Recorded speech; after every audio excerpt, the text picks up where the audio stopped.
In this video, I'm just going to really quickly show how to find the horizontal and vertical asymptotes of these functions, and we're going to support our answer with the graphs of these functions.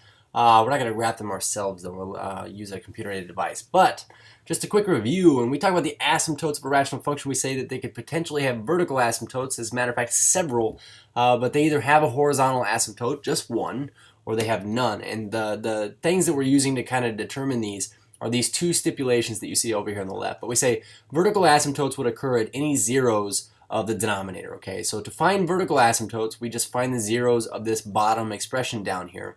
And then to find horizontal asymptotes, recall, we're just going to compare the degrees of the top numerator polynomial and the denominator polynomial in the basement.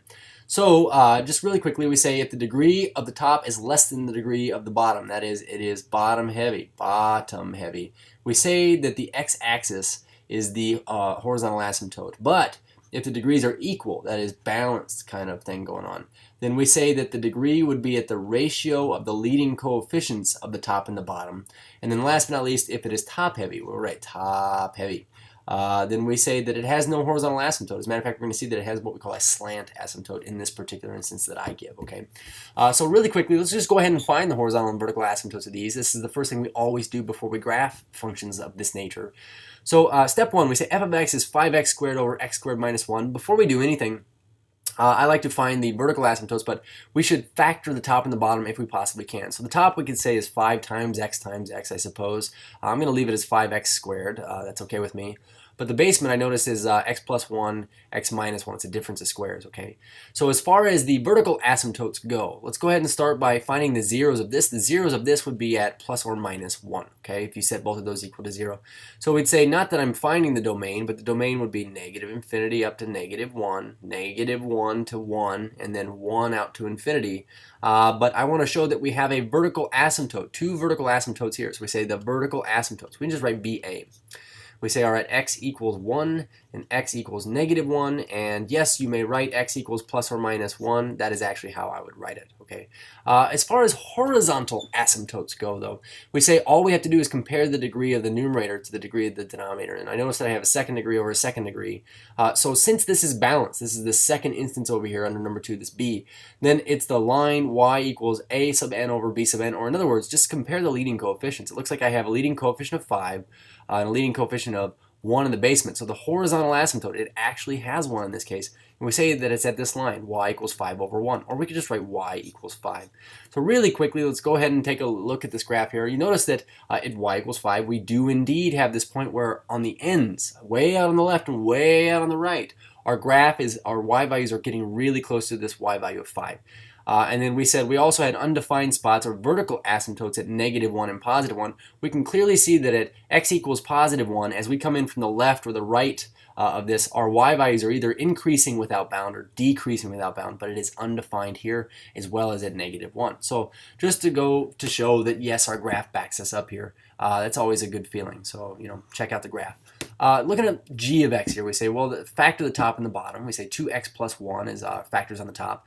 The basement actually does factor. We say this factors down into, looks like it'd be x minus 1, x minus 3, okay? And so none of the factors cancel out top and bottom. Let's go ahead and start with our vertical asymptotes. We said vertical asymptotes occur where this would be undefined, and that would be wherever the denominator is equal to 0. So if those are our factors, then we say we have vertical asymptotes at positive 1 and positive 3. So we have two vertical asymptotes on this graph. As far as horizontal asymptotes go, I notice that the degree at the top is 1, the degree of the basement is 2. This is clearly bigger in the basement than it is on top. So we say horizontal asymptote, yes, it does have 1.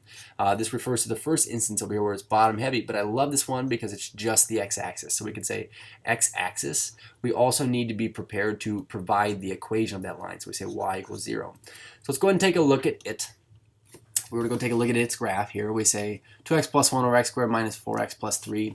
We can see that, look, we do have undefined spots or vertical asymptotes at x equals 1 and x equals 3. These two spots here are graphs. As we get really close to these x values from the left or from the right, here, we can see that our y values are decreasing or increasing without bound, okay?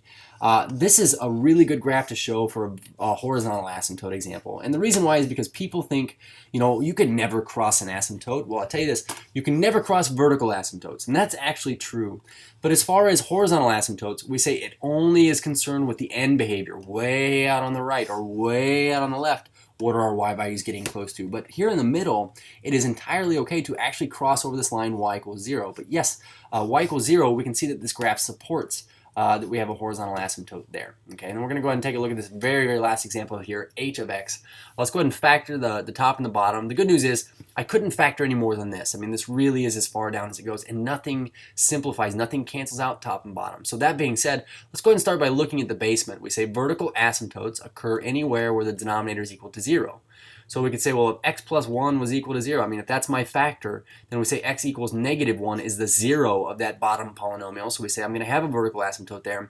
And then horizontal asymptote, the interesting thing here is if you've not noticed already, the degree of the numerator is 2, degree of the denominator is 1. This is a top-heavy thing. So we say it just clearly has no horizontal asymptote, okay? So we're going to go look at the graph here to verify that it has a vertical asymptote at x equals negative 1. We can see that this does have a vertical asymptote at x equals negative 1. As I come in from the right, our y values increase without bound, okay? But you notice that I don't have a horizontal asymptote. That is, as I go way far out, big x values way out on the right, you notice your y values are not approaching a single y value. They just keep going up. And actually, I'm going to zoom out here because this graph actually has more substance to it. You can see this here. If I were to graph, say, the graph of x equals negative 1, where we had that vertical asymptote, we can see that here. But again, way out on the ends, our y values, it looks like on the left side, just keep getting smaller and smaller. This keeps getting bigger and bigger, but they don't approach a single value, a single height out of the end, so it has no horizontal asymptote. But that's how you find vertical and horizontal asymptotes for rational functions pretty easily.